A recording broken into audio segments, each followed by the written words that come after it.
where it's actually embarrassing to have a boyfriend. I'd rather be single than settle, honestly. They are predicting that 40% of women will be single by the year 2030. As in single, never been married, and never had kids. I got no wife and no kid. I'm the last of the friend group to have kids. If you are single and you pay all your bills yourself, the price tag is high over here. More women are ending up single and without kids, but this didn't just happen overnight. The standards changed, the expectations shifted, and the entire dating culture started moving in a different direction. At first, it looked like independence and empowerment, but now there's a growing question nobody wants to fully answer. Why are long-term relationships becoming harder to form? And what happens when I'd rather be single turns into something permanent? Stay with me, because there's a bigger picture behind this trend that most people are ignoring. You know, the scariest thing is the fact that, yes, we are now talking about the male loneliness epidemic, but we're also talking about the fact that we are going through an age where it's actually embarrassing to have a boyfriend. Like, in the female circles, it's embarrassing to have a boyfriend. Like, that's how low the standards are. I'm just saying, like, I want to have a boyfriend, but standards have to be really, really low. Otherwise, it is really, really impossible. I'd rather be single than settle, honestly. And so far, everything that's presented, except for maybe a quarter of a handful, have just not. I'd rather be single. That's it. Everyone acting shocked like this wasn't the obvious outcome of modern dating turning into a job interview mixed with a reality show. People aren't single by accident anymore, it's by exhaustion. For the first time in history, there are more childless women at 30 than there are women with children. By 2040, 45% of 25 to 45-year-old women will be single and childless. It's not that women ended up single, it's that the options didn't exactly inspire confidence. Big difference. I'm telling you, that singleness only hits you at night. When you ripping and running throughout the day, when you at work, when you know, whatever extracurricular activities, when you doing hobbies, when you at the gym, you don't even care about being single. That's not even on your mind. But when you pull up to the house at night and you get in that bed alone, that's when you be like, I really wish I could cuddle up with somebody, or I really wish I could tell somebody about my day. That's it. That's when the singleness hits you like, damn, I wish I had somebody. But throughout the day, you don't even be thinking about like, oh, I wish I had somebody to, talk to on my lunch break, or, like, I'm not even thinking about that stuff. But at night, when I lay my head down in that empty ass bed, oh yeah, that's when I be like, dang, yeah, I wish I had a little stink. Funny how the narrative flips depending on the day.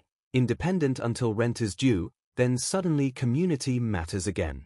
Economy humbles everyone eventually. So I'm 30 years old. I don't own a house. I got no wife and no kids. And yesterday, one of my best friends from high school texted me how him and his wife are going to have a baby. And it started to make me realize that, well, shit, I'm the last of the friend group to have kids, let alone be fucking married. And, it kind of fucks with me because that is like what I saw for myself at age 30. Growing up, I thought by age 30, I would have a house and a wife and kids and a business and my whole life would be figured out. But instead, I'm just moved to Amsterdam and I'm trying to be a fucking DJ. And there's like a mental battle with that. It's like the who you are now versus the who you thought you were going to be. What I'm realizing is that the disappointment comes from nothing other than like my own childhood dumb expectations. I guess my message today is to tune out what other people fucking have and do, because everyone's path is different. Your path is what makes you you and what makes us unique. So go live it, baby. All I'm saying is you are not alone.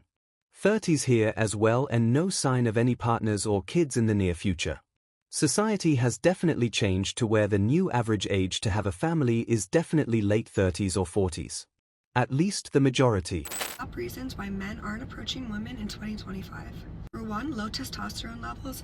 Men's testosterone levels are the lowest they've ever been because of diet, exercise, all these factors, not living healthy lifestyles, and testosterone is what gets men to be motivated to go and ask a girl out. Two is dating apps. Dating apps has made it way too easy for men to think that they have access to women. It gives them this like false hope, and it makes it so easy for them to just go on their phone and take the easy way out. Is consuming too much online adult content. It is getting really scary when men just go on their phones and can instantly have access to all sorts of material. Why would they even go out and court a girl if they don't need to? Honestly, girls do not make this any easier. Girls are not approachable. Men are terrified of being called creeps or making a girl uncomfortable, so a lot of them just don't do it. Surviving solo in this economy isn't a gender issue, it's a math problem. Two incomes didn't become popular for romance. They are predicting that 40% of women will be single by the year 2030. And don't come for me because these are scientific studies. As in single, never been married, and never had kids. And honestly, I am not even surprised by this study at all. We have normalized hookup culture, and most people are on dating apps just for an ego boost and not to find actual love. Let's not forget how social media has truly made a negative impact in the dating world. So what are your guys' thoughts and opinions on this? Do you think this is actually going to happen? Do you think it's true? And yeah, what are your thoughts? We're better off. Men want partners that are emotionally stable, honest, loyal, and put in the effort, and it's getting increasingly harder to find women like that. Single women in their 40s, what are we doing to meet men? What are we doing? How are we doing it? Can anyone help me? Because I need all the help I can get. Apps here in Australia, Gold Coast, nope, not a thing. So how are we doing it? Please help me, because I'm just... I don't know, am I going to be single forever at this rate? I feel like it. So, single ladies over 40, what are we doing? Help a mama out. A lot of people aren't struggling because they're single, they're struggling because everything got expensive at the same time. Timing is doing most of the damage here. No one is talking about how if you live in this economy, this day and age, and you are single and you pay all your bills yourself, don't have no help, you a badass. Because, baby, the price tag is high over here. There's a quiet realization happening. Independence is empowering, but it's not always easy, and pretending it is doesn't help anyone. So what actually happened here? It's a mix of rising standards, changing priorities, and a dating culture that rewards short-term validation over long-term commitment. More women are choosing independence, but at the same time, finding fewer situations that meet their expectations. Add in economic pressure, social media influence, and shifting gender roles, and you get a reality where staying single becomes the default instead of the exception. This isn't just about choice anymore, it's about how the entire system around relationships has changed. You're watching Modern Dating Logic, where we keep it real, not emotional. If you're ready for more truth the world avoids, you know where to find me.